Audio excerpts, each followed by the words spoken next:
What is up, everyone? Volathis here, and it's like 2:15 a.m.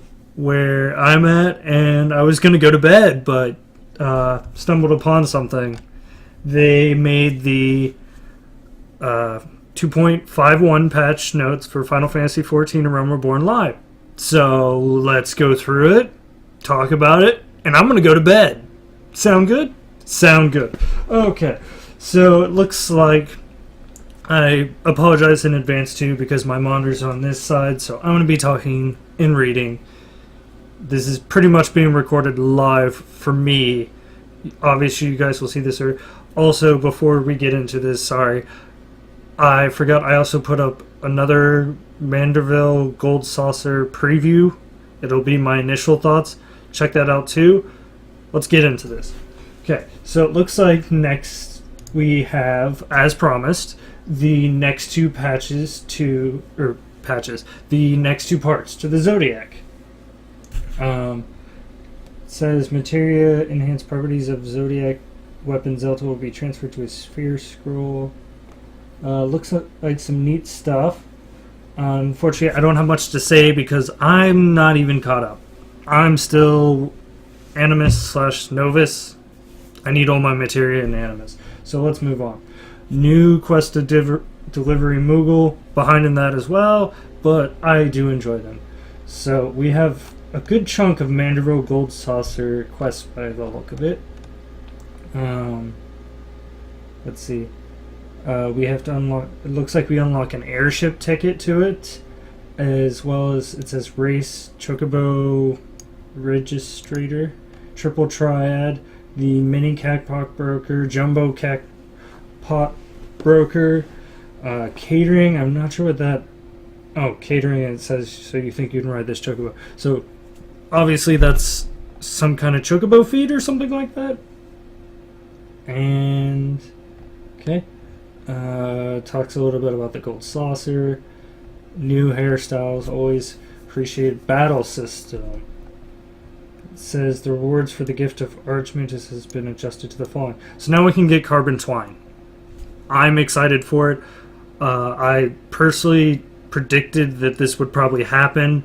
I don't think they're ever really going to add it into the World of Darkness. If they do, it's probably going to be right before expansion. So expect to get your Carbon Twine from a weekly now. Awesome. I couldn't agree more. Honestly, I enjoy this new system of the raid gear tied to a weekly. You have to do all three tiers. I think that helps out the community a lot. Crystal Tower gets used again.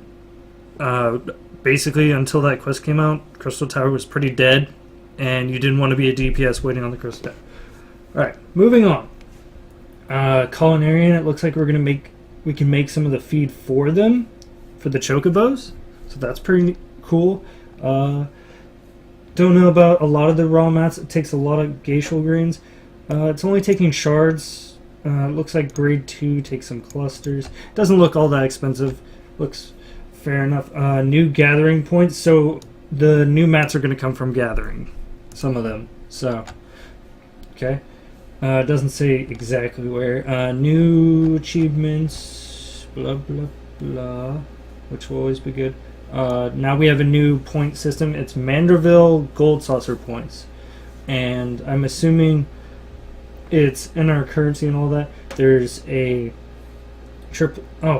next triple triad tournament, so obviously I assume that'll be with our timers. It's going to show in the next triple triad tournament. You can also get recent results for the tournament. That's pretty cool. Maybe you can verse the highest player on your server on your downtime or something like that, as well as the Jumbo Cacpot and Mini Cacpot who won. It looks like we have so Gold Saucer's getting its own UI, which will be awesome, and it's going to be linked to the Triple Triad and all that, and it has your points, I can't highlight this, the next tournament, recent tournament results. Looks like it's only on you, so I guess you wouldn't know who's top person on the server, but that's okay. Chocobo, it looks, the Chocobo section is It's going to have your perimeters of your chocobo, and this is all your racing chocobo. Remember, your companion chocobo is completely separate, so it's going to talk about all that, pedigree, even your appearance. Now, typically chocobos have different colors, have different abilities. I guess that's not really going to play into account. So it looks like we have another chocobo to die. Good enough. Card list, card decks. At the moment, it looks like we only get 5 decks. That honestly, that's probably plenty. I've never played Triple Triad, so I'm assuming this is going to be either enough, maybe not enough, but 5 decks sounds good to me, especially for starters. This is definitely something that I imagine will continue to grow. This isn't going to stop at the end of this patch a few months down the line or the end of this current expansion. I assume that this is going to carry over. And looks like a lot of auto-translate, some bug issues and all that. Talks a little bit more about the gold saucer. Right there, Manderville gold saucer points cannot be exchanged for guild. So this is a completely separate currency that we're going to be getting. And I'm assuming we're going to get started with a small amount, and it's just going to build. From what I've heard, Chocobo Racing is going to be our get-go for those points. So expect a lot of people to be racing and breeding and all that. So it looks like you have to obtain a registration form and then register your racing chocobo. Has its own... You can enter race. You can even select your course. Cold chill. It's very cold. Looks like you can either pick your own or just random it. It's pretty neat. It says you'll be queued for it. I'm assuming if you do a registering for a chocobo race, I don't think you're going to be able to queue. I cannot with dungeons. I can't confirm that nor deny it. If I see it, I'll talk about it and all that. Speed and stamina looks pretty decent. Wonder if it would be better to race on a controller. What are you guys going to race on? Keyboard? Controller? Do you have options? Or are you stuck with what you got?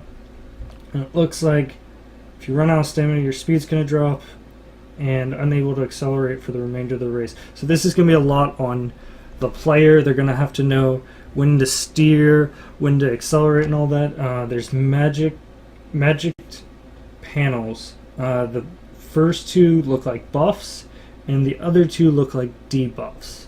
So from keep to the theme from my advice. If you're on the racetrack, if you're looking for a buff, look for blue, because you got your blue and green over here and blue there. And if you're looking for debuffs, I'm assuming you don't want to get purple or red. This is just my guess. I don't think it says which one does which. It does not. There's also race items. In addition to the panels, you can come across treasure coffins containing race items. Race items will be added to your hotbar. Oh, that's cool. And there's something in my screen. Okay. So it looks like if you run into these... Oh, that's cool. So if you run into the chests, you're going to get things on your hotbar, and these are going to be like your buffs and abilities. So some Choco Meteor summons a meteor from the heavens to wreak havoc on all the other chocobos. Increased stamina, burst of speed, pretty cool. Weather. Oh, there's weather effects. That is kind of interesting. Oh, for instance, some chocobos perform under cloudless skies. Perform well under cloudless skies, while others strive for storm. So that's going to play a lot into your breeding. I did not foresee that, and that's awesome. So obviously, that's going to play an important role when you're breeding, how they handle weather. Finishing a race, and it looks like for the most part it's going to be 8. The roulette does not gain additional, and you cannot rejoin a race in the event your connection is lost. So Hopefully everyone who plays this has stable internet connection, because you don't want to DC. Because once you're DC, you're out. You're automatically kicked. Looks like it's going to be held with 8 people. And UI looks fairly simple. It looks like it takes out everything for the most part, except for chat and your minimap and some of that. But it has the race, your position. I think it's even showing your opponent's stamina. So that's going to play a lot of key. They show training for all that, what your before, your results afterwards, covering. If you choose to retire your chocobo, you can arrange a covering with another chocobo to produce fledgling of a higher pedigree. So they're talking about some of the breeding. You prepare them, you arrange it, and then it says you receive a proof of covering and you collect your fledgling. Okay. Sorry, I don't know what to say. Just having a difficulty talk. I'm talking kind of as fast as I can and explaining everything. Alright, and race abilities. Race abilities can possess 2 types of abilities, hereditary and acquired. So even your chocobo can have abilities from the get-go. That's pretty cool. You can, from rank 10 and onward, race chocobos that have yet to learn acquired ability may do so at random upon gaining a rank. Abilities learned from training, they can learn those. You can also, they use training manuals purchased with Manderville Gold Saucer points. The hereditary, self-explanatory, they learn it from one of the parents or both, or, yep. And you can even unlearn it. You need a bottle of Lethe water, okay? And then now we have the triple triad. You got to complete a quest, level 15. I don't know what happens after level 15. You start making a deck. You can challenge NPCs seeking out. So you need to look for this marker right here. If they have that marker, that means they will play you in triple triad. And you can challenge players right there. More of a challenge can only issued in areas designed. So, real quick look at these locations. We have Manderville, the 3 main cities.